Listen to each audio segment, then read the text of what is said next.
From the campus of Howard University in Washington, D.C., this is News Vision, a newscast written, reported, and produced by capstone journalists in the Department of Media, Journalism, and Film.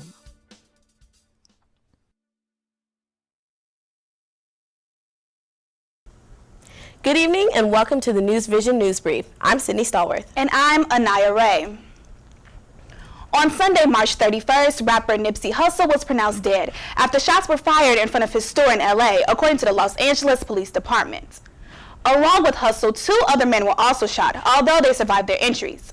A suspect by the name of Eric Holder has been arrested by officials for the shooting.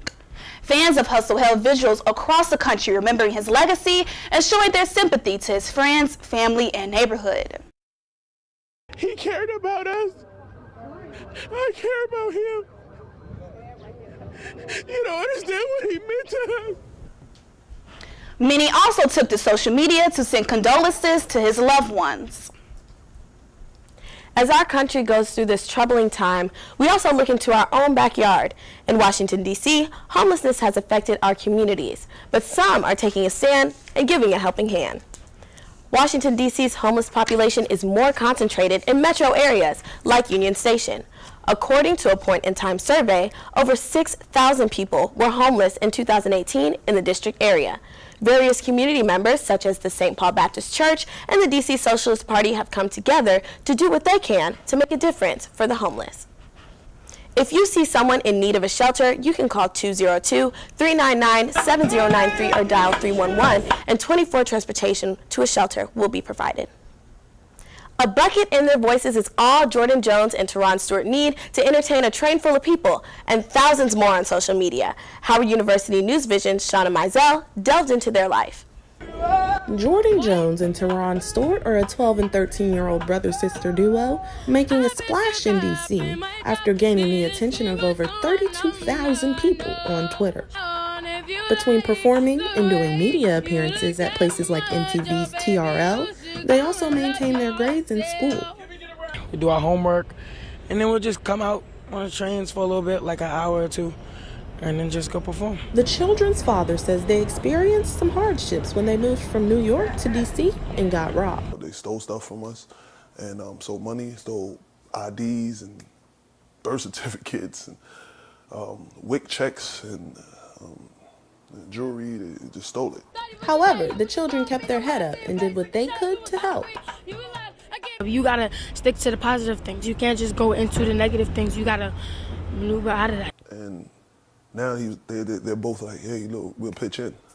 We'll make it a little easier, at least because I still don't have an ID. Usually I'm making run. My wife, she just had the baby, and she has pancreatitis. So sometimes she can't even get up out the bed. I'll try practice. People taught me how to do it. And yeah, and I just got into it just like that. We're going to become worldwide performers. Also create an outlet for kids to showcase their talents also. To see more from Jordan and Teron, you can subscribe to their YouTube channel @Jordan and Teron, or you may just catch them on your next train ride performing.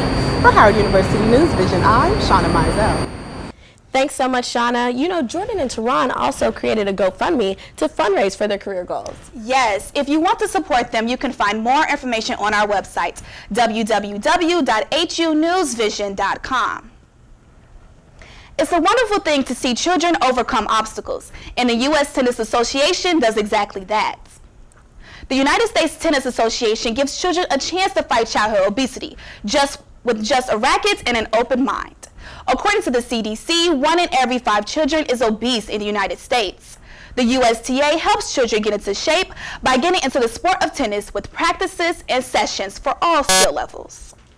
Epidemic right now, in teen obesity and obesity in general. So to make sure that there's opportunities for kids to get involved, to play tennis, whether it be tennis, basketball, any type of sport. For more information on the USTA National Campuses Youth Programs, you can visit www.usta.com. Health education is not the only thing on young people's minds. College education is as well.